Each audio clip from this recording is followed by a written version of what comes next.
Welcome back again to my channel.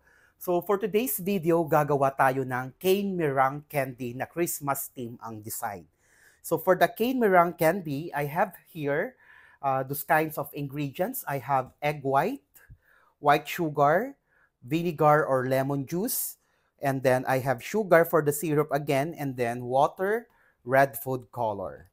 So first is, ilalagay na natin yung water and sugar sa ating pan. Then, hayaan natin kumulo yung syrup. Pag na-reach yan yung 110 degrees Celsius, start na nating i-mix si meringue. So, ilalagay ko na yung vinegar sa ating egg white. Then, i-set up ko na rin po siya para dire-diretso mamaya. Once nag-110 na yung ating sugar. Okay, I'll check 110 degrees Celsius. Start na nating i-mix yung ating egg white, high speed.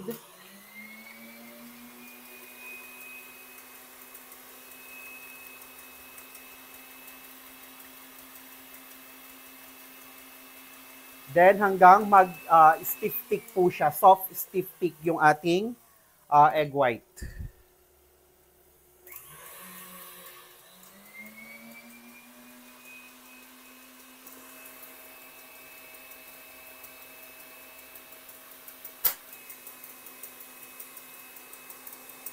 Okay, stiff peak na yung ating meringue with the sugar. Ilalagay ko na yung syrup.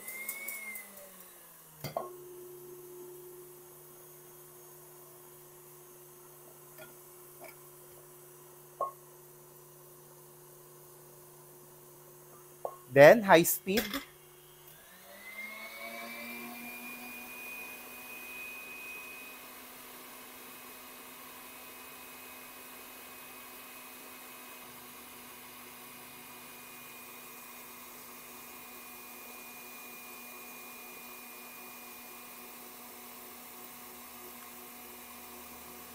Okay, that's it. Ready na yung meringue natin. Okay, I have red food color here. Dadamihan ko siya. And then round tip na medyo malaki, na piping tip. So yung gilid, lalagyan ko po siya ng maraming red na coloring. Dito po, para maganda yung cane natin. Red. Gel color. Ayan. So, para hindi tayo mabitin sa cane. Okay. And, maglalagay na po tayo ng icing. For the cane, yung meringue na ginawa natin. So, halu-haluin kasi medyo nag-iiba yung texture nito kapag lumalamig.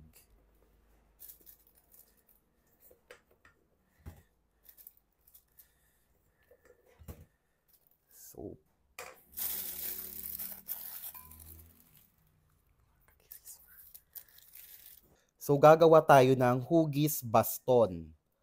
Like that. Parang question mark. So, ganyan po. So, yung tip, medyo igaganyan natin.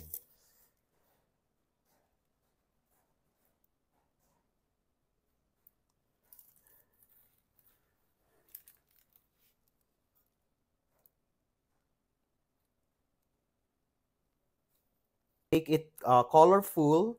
Maglalagay tayo ng mga snowflakes, anything you want. Ganito, balls, mga ganyan. Sprinkles, any you want na ilagay. So, bahala na po kayo, like this. Ayan. Maglagay din kayo ng gold sheet, nakakaganda rin po ito. Ganyan po ginagawa ko. Ayan.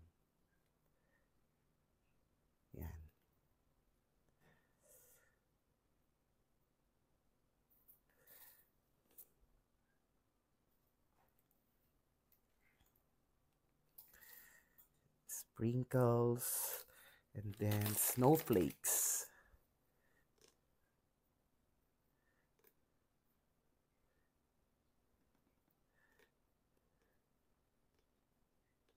So, ganyan lang po. And continue lang po yung gagawin nyo. Bahala na yung mga gusto nyo i-decorate. Okay, ito na yung ating decorated cane meringue candy. So, ito po yung ginawa namin, kung ano-anong mga sprinkles ang nilagay na pang Christmas theme. And then, let's make, for this size is 50 minutes to 1 hour at 90 degrees Celsius. Yun lang po. Magiging malutong na po yan.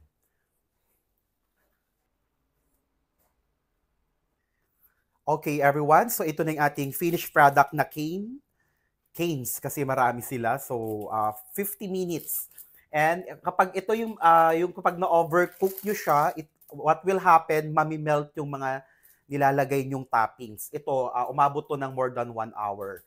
And then, nagbra-brown siya ng ganyan. Pero, pag tama yung oras and temperature, ganito kaganda ang magagawa nyo, meringue candy. Okay? So, dahan-dahan sa pag-alis po ha, baka maputol. And that's it. Pwede natin siyang pang-decorate sa mga cupcake and cakes.